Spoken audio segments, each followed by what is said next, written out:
ఇది చాలా sensitive issue. ఇది ఒక రిపోర్ట్, అది సాలిడ్ రిపోర్ట్. ఇది మాట్లాడేటప్పుడు మేము ఆలోచించుకొని మాట్లాడి, నేను కూడా దాన్ని ముందుకు తీసుకెళ్ళినప్పుడు పర్యవసానాలన్నీ ఆలోచించి, కానీ నేను కూడా అనుకుని ఇది చెప్పాలా లేదా. ముఖ్యమంత్రి గారు చెప్పారు దీన్ని ఎంత తీసుకెళ్ళాలి. ఎందుకంటే మా భయం ఏంటంటే సెన్సిటివ్ అయ్యి మనం చేసేసామా, భగవంతుడితోటి మీకు గతంలో చెప్పినట్టుగా రామచంద్రమూర్తిగా విగ్రహం తల నరికేస్తే రామతీర్థంలో, దాన్ని చేయడం మళ్ళీ ఇప్పుడు చేసి దీని మీద మనం తప్పుగా అనుకుంటారా, లేదంటే దీన్ని కూర్చోబెట్టి రాజకీయ పరంగా లబ్ధి పొందుతారు, ఇలా ఆలోచిస్తారని చెప్పి 1-2 రోజులు ఆలోచించినా కానీ చెప్పకపోతే ఏం జరుగుతుంది. రేపు పొద్దున మీ అందరికీ తెలిసి కూడా మీరు ఎందుకు మాట్లాడలేదు, అదొక ప్రశ్న ఉంటుంది. అందుకని దాన్ని మాట్లాడాల్సి వచ్చింది. ఎందుకంటే ఆల్రెడీ మేము గవర్నమెంట్ ఫామ్ అయ్యాం, 5 years మేమే ప్రభుత్వంలో ఉంటాం. ఇది లాస్ట్ 6 నెలల్లో ఏదైనా ఉందంటే ఒక మేము ఇలాంటి ఏదైనా చేసాం ఒక అర్థం ఉంటుంది. వచ్చిన 2 నెలలు మాకు ఏం అవసరం ఉంది, 5 years ఈ ప్రభుత్వమే ఉంటుంది. ప్రజలు ఎన్నుకున్నారు. ఇది తీసుకెళ్ళకపోతే తప్పు అవుద్ది. ఎందుకంటే మా బేసిక్గా అందరం ప్రతి మతాన్ని గౌరవించే సంస్కృతి ఇది.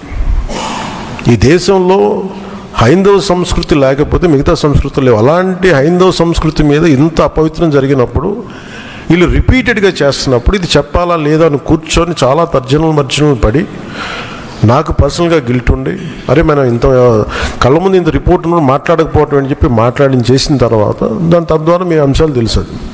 అది సుప్రీంకోర్టు దాకా వెళ్ళింది. కొంతమంది మీరు ఇట్లా అన్నారు, ఇలా రాజకీయాలు అబ్దున్నారు, మాకేం పోతే 5 సంవత్సరాలు మేమే ఉంటాం, మాకు ఆ భయాలు లేవు. కానీ దీన్ని కరెక్ట్ చేయకపోతే ఎందుకు మాకు ఉంది అంటే దీనికి నేపథ్యం అసలు వీళ్ళని మీరు ఎగ్జామిన్ చేయాలి. ఈ సమావేశం ద్వారా ప్రజలందరూ కూడా మేము ఏం ఎగ్జామిన్ చేస్తున్నామంటే వీళ్ళు ఎలాంటి పరంపర నుంచి వచ్చారు, వారసత్వం ఏంటి వీళ్ళకి. వీళ్ళు భగవంతుడి మీద పగబెట్టారు. వీళ్ళు ఏడుకొండల స్వామి మీద పగ ఉంది. అది ఈరోజు పగ కాదు, ఏం పగో నాకు అర్థం కాదు. అది 7 కొండలు అంటాం. 7 కొండలు ఎందుకు, నీకు 2 కొండలు చాలని. భగవంతుడి మీద పగ ఏంటి ఎవరికైనా? వ్యక్తిగతంగా వర్గాల మీద పగ ఉండొచ్చు, ప్రత్యర్థి మీద పగ ఉండొచ్చు, కానీ విచిత్రంగా వీళ్ళు భగవంతుడి మీద పగబెట్టారు.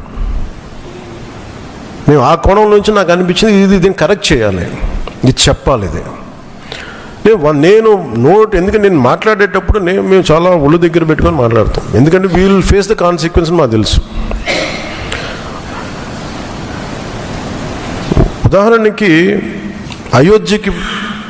మీకు అయోధ్య రామ మందిరం నిర్మాణానికి ఈ దేశం ఎంత తల్లడిల్లిపోయింది, ఎంత కదిలింది, ఎన్ని గొడవలు జరిగినాయి. ఇలాంటి దీనికి కూడా వీళ్ళు పంపించిన దాదాపు 1,00,000 లడ్డూలు ఇవన్నీ కూర్చోబెట్టి ఇన్ఫర్మేషన్ తీసుకుంటామంటే ఒకటి అసలు ఏం జరిగింది అన్నీ మొన్న వీళ్ళు చెప్పిన రిపోర్ట్లోనే దాంట్లో యానిమల్ కొవ్వు లేదంటున్నారు.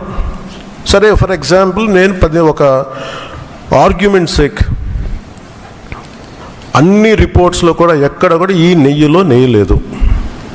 59,70,000 పైచిలుకు కిలోలు ఉండే 59,70,000 కిలోల నెయ్యి మీరు ఇది ఈ అసలు కల్తీ నెయ్యి అని కూడా దీన్ని కల్తీ వనస్పతి, కల్తీ పామాయిల్ అనాలి దీన్ని.